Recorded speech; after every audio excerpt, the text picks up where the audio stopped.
The Assembly will now hear an address by His Excellency Paul Kagame, President of the Republic of Rwanda. I request protocol to escort His Excellency.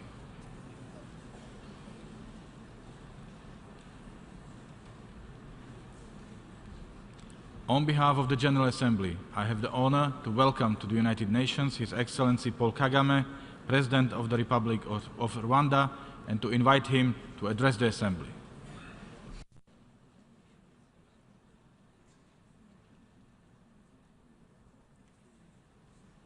Excellency, President of the General Assembly, Excellencies, Heads of State and Government, distinguished delegates, ladies and gentlemen. Every year, the United Nations channels billions of dollars in humanitarian assistance. It also sets the global agenda on key policy issues from development to women's rights while providing a platform for major international agreements. These are signs of an organization that is both relevant and in many cases competent. And yet, there is a sense that the United Nations is not meeting our needs and expectations.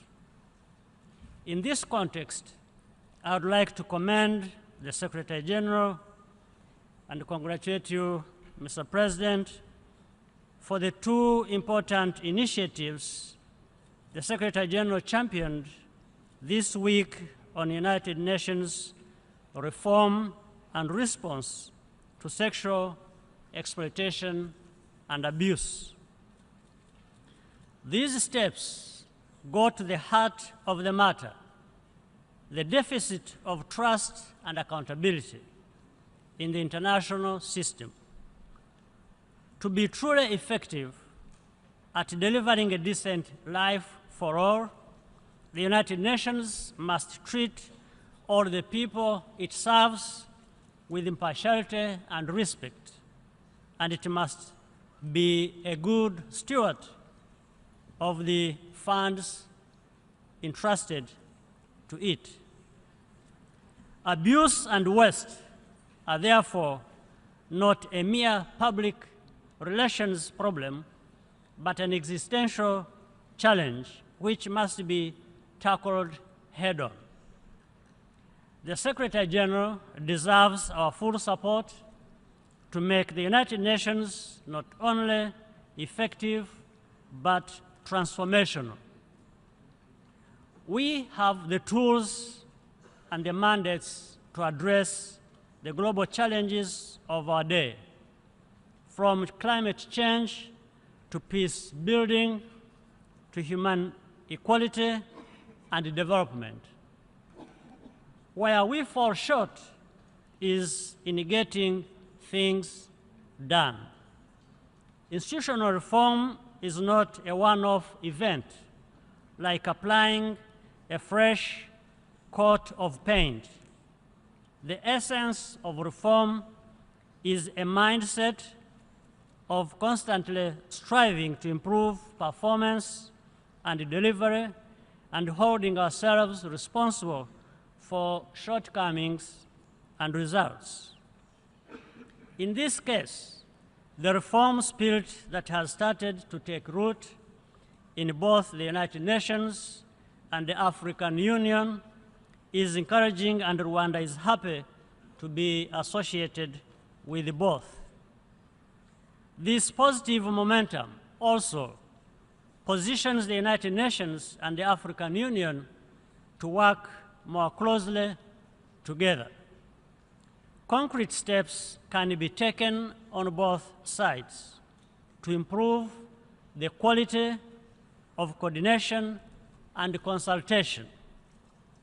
The African Union and the United Nations are already good partners in peacekeeping, and Rwanda is happy and proud to have forces serving under both flags. But we can do much more and do it better. We also share the common objective to meet the Sustainable Development Goals and Africa's Agenda 2063 targets, as well as continue to enhance women's empowerment. Closer collaboration will help us bridge the growing digital divide through universal broadband access, which connects our people to networks of knowledge and prosperity. Canada and Rwanda, together with other stakeholders, are working to raise awareness of the tremendous impact we can have right away by ratifying and implementing the Kigali Amendment to the Montreal Protocol. This is among the most important actions that a country can take to directly tackle climate change and reaffirm the commitment to the Paris Agreement. Fewer than 15 additional ratifications are needed in order for the Kigali Amendment to come into force in 2019. Mr. President, distinguished delegates, our world faces difficult challenges, but no more so than in the past. Working together in a constructive spirit, we can assure our children the future they deserve. Mr. President, distinguished ladies and gentlemen, I thank you very much for your kind attention.